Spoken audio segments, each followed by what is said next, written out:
ഇന്ന് നമ്മളൊരു ചമ്മന്തിപ്പൊടി ആയിട്ട് ഉണ്ടാക്കാൻ പോണത്. ചമ്മന്തിപ്പൊടി പല തരത്തിലുണ്ടാക്കാം. ഇത് നല്ല സിമ്പിളായിട്ട് ചമ്മന്തിപ്പൊടി നല്ല ടേസ്റ്റുമാണ്. ഞാൻ അതിനായിട്ട് ഒരു മുറി നാളികേരം നന്നായി ചിരവി വെച്ചിട്ടുണ്ട്. പിന്നെ കുറച്ച് കറിവേപ്പില, ഒരു വലിയ കഷ്ണം ഇഞ്ചി കേട്ടോ, അത് തൊലിയൊക്കെ കളഞ്ഞ് വെച്ചിട്ടുണ്ട്. ഇനി നമുക്ക് എരിവിന് ആവശ്യത്തിന് നമുക്ക് മുളക് എടുക്കാം. മുളക് ഞാനിവിടെ ഒരു 10-12 മുളകാണ് എടുത്തേക്കുന്നത്.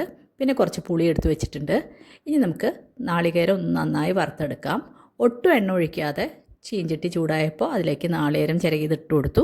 എന്നിട്ട് നമുക്ക് നന്നായി ഇളക്കി നല്ല പുളിയുറുമ്പിൻ്റെ നിറമെന്ന് പറയും അത്ര ചുമന്ന കളറിൽ നമുക്ക് വറുത്തെടുക്കണം കേട്ടോ. അപ്പോൾ തീ കുറച്ച് നല്ലോണം താത്തി വെച്ചോളൂ, നല്ല സിമ്മിൽ വെച്ചാൽ മതി. എന്നിട്ട് പതുക്കെ നമുക്ക് ഇളക്കി നമുക്ക് വറുത്തെടുക്കാം. അപ്പോൾ ആദ്യം ഇങ്ങനെ ചെറുതായിട്ട് അടി പിടിക്കണ പോലെ തോന്നും. അപ്പോൾ ഇങ്ങനെ ചട്ടവും കൊണ്ട് ഇങ്ങനെ ചെയ്ത് കൊടുത്താൽ മതി. എന്നിട്ട് നമുക്ക് ഒട്ടും എണ്ണ ഒഴിക്കരുത്, അതാണ് അടി പിടിക്കാനും പാടില്ല. അതുകൊണ്ട് നമ്മൾ ഇടയ്ക്കിടയ്ക്ക് ഇങ്ങനെ ഇളക്കിക്കൊണ്ടിരിക്കുക. കൈവിടാതെ ഇളക്കണമെന്നൊന്നുമില്ല കേട്ടോ, ഇടയ്ക്കിടയ്ക്ക് വിടുകയൊക്കെ ചെയ്യാം. പക്ഷേ ഒരുപാട് നേരം ഇട്ട് കഴിഞ്ഞാൽ കരിഞ്ഞു പോകും. അപ്പോൾ ഇളക്കി നിൽക്കണം കുറച്ച്. എന്നിട്ട് ഒരുവിധം കളറായിക്കഴിഞ്ഞാൽ പിന്നെ അടി പിടിക്കൊന്നുമില്ല കേട്ടോ. ഇപ്പോൾ ഒരുവിധം കളറായിട്ടുണ്ട്. ചട്ട് കത്തുമ്പലൊക്കെ അങ്ങനെ പിടിക്കും. അപ്പോൾ ഒരു സ്പൂൺ കൊണ്ട് അങ്ങോട്ട് ആക്കി കൊടുത്താൽ മതി കേട്ടോ. അപ്പോൾ നമ്മുടെ നാളികേരം വറവായി തുടങ്ങിയിട്ടുണ്ട്. കണ്ടില്ലേ, ഇനി അടി പിടിക്കുകയില്ല, കാരണം കുറച്ച് എണ്ണമയം വരാൻ തുടങ്ങി ചീഞ്ചട്ടിയിൽ.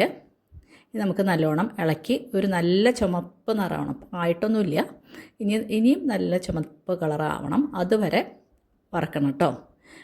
ഇനി നമ്മൾ ഒന്നും കൂടെ ഇളക്കി കൊടുത്തിട്ട്, ഇനി തീരെ അടി പിടിക്കില്ലല്ലോ, അപ്പോൾ നമുക്ക് വേറെ എന്തെങ്കിലും ചെറിയ പണികളൊക്കെ ചെയ്യാം. നമ്മുടെ നാളികേരത്തിൻ്റെ നിറമൊക്കെ മാറി ചെറിയ ചുവപ്പ് രാശി വരാൻ തുടങ്ങിയിട്ടുണ്ട്. അപ്പോൾ നമുക്ക് ഇളക്കി അതിനെ ഒരു നല്ല ചുമന്ന കളറാക്കാം. അല്ലെങ്കിൽ എന്താ പറയുമോ, ചമ്മന്തിപ്പൊടി പെട്ടെന്ന് കേട് വന്നു പോകും.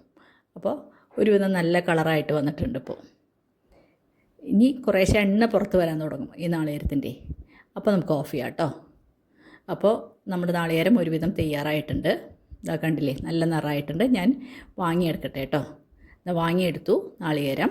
ഇനി നമുക്ക് അതിലേക്ക് ഇഞ്ചി ചെറിയ കഷ്ണങ്ങളായിട്ട് അരിഞ്ഞ് വെച്ചിട്ടുണ്ട്, അത് ചേർത്ത് കൊടുക്കാം. ഇഞ്ചി എങ്ങനെയാ വെച്ചാൽ അങ്ങനെ നല്ലോണം വറവായി കഴിഞ്ഞാൽ നല്ല കലുന്നതിൻ്റെ ശബ്ദം വരും, അതുവരെ വറക്കുക കേട്ടോ. അല്ലെങ്കിൽ ഇഞ്ചിയിൽ ജലാംശം കൂടുതലാണല്ലേ, അത് കേടുവരും ചമ്മന്തിപ്പൊടി. അപ്പോൾ ഞാൻ ഇഞ്ചി നല്ല ഡ്രൈ ആയപ്പോൾ വാങ്ങിയെടുത്തു. ഇനി നമുക്ക് മുളക് വറുത്തെടുക്കാം. മുളകും പിന്നെ 5 മിനിറ്റിൽ വേഗത്തിൽ അത് വീർത്ത് വന്നു കഴിഞ്ഞാൽ നല്ല പാകമാവും. ഒടിച്ചാൽ പൊട്ടണ ഒരു പാകത്തിലാവുമ്പോൾ നമുക്ക് മുളക് വാങ്ങിയെടുക്കാം. അപ്പോൾ മുളകും വാങ്ങിയെടുത്തു. ഇനി നമുക്ക് കറിവേപ്പില അതേപോലെ തന്നെ വറുത്തെടുക്കാം. നമ്മൾ കൈ കൊണ്ട് പൊടിച്ചാൽ നല്ല പൊടിയാവണ ഒരു പാകത്തിലെത്തുമ്പോൾ കറിവേപ്പില വാങ്ങിയെടുക്കാം കേട്ടോ. അപ്പോൾ നമ്മുടെ കറിവേപ്പില പാകമായിട്ടുണ്ട്, അത് നമുക്ക് വാങ്ങിയെടുക്കാം.